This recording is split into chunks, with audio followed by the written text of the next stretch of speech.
মুর্শিদাবাদের প্রস্তাবিত বাবরি মসজিদ নিয়ে এখন তুলকালাম বঙ্গ রাজনীতি।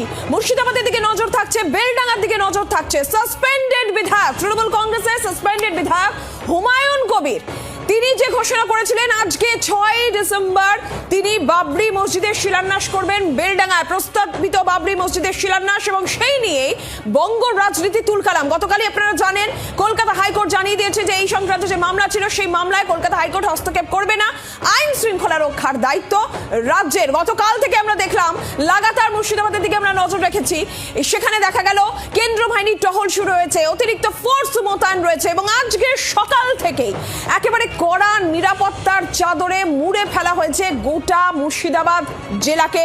বিশেষ করে বেলডাঙ্গার রেজিনগর বাড়তি ফোর্স মোতায়েন, কেন্দ্র বাহিনী মোতায়েন, পুলিশের অতিরিক্ত ফোর্স মোতায়েন, আর একই সঙ্গে অবশ্যই নজর রাখতে আধার পরে আজকে হুমায়ুন কবির মসজিদের শিলান্যাস করলেন এবং মসজিদ বানানোর জন্য সেখানে ফিতা কাটলেন, উদ্বোধন করলেন।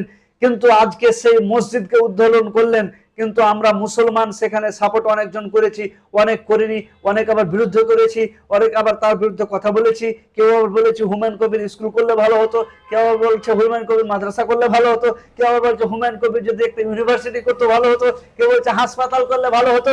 কিন্তু হুমায়ুন কবির যে মসজিদটা তৈরি করলো বাবরি মসজিদ, এটা একটা ইতিহাস তৈরি করে গেল হুমায়ুন কবির, এবং এই হুমায়ুন কবিরকে আমরা অনেকজন সমর্থন করেছি মুসলমান। কিন্তু একটা কথা জেনে রাখেন, অনেকজন অনেক কথা বলেছে, অনেক সরকারও অনেক চাপ দিয়েছে, তবু হুমায়ুন কবিরকে সেই মসজিদ আটকাতে পারলো না।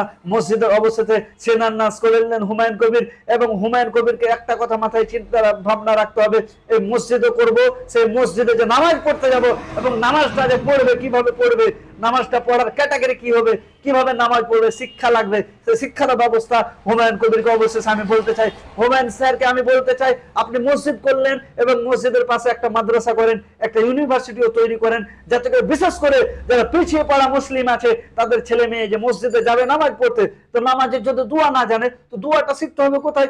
মাদ্রাসায়। তো হুমায়ুন কবিরকে বলি মসজিদের সাথে সাথে আপনি মাদ্রাসা করার চেষ্টা করেন, যাতে করে এই সমাজের উন্নতি হয়, জাতির উন্নতি হয়।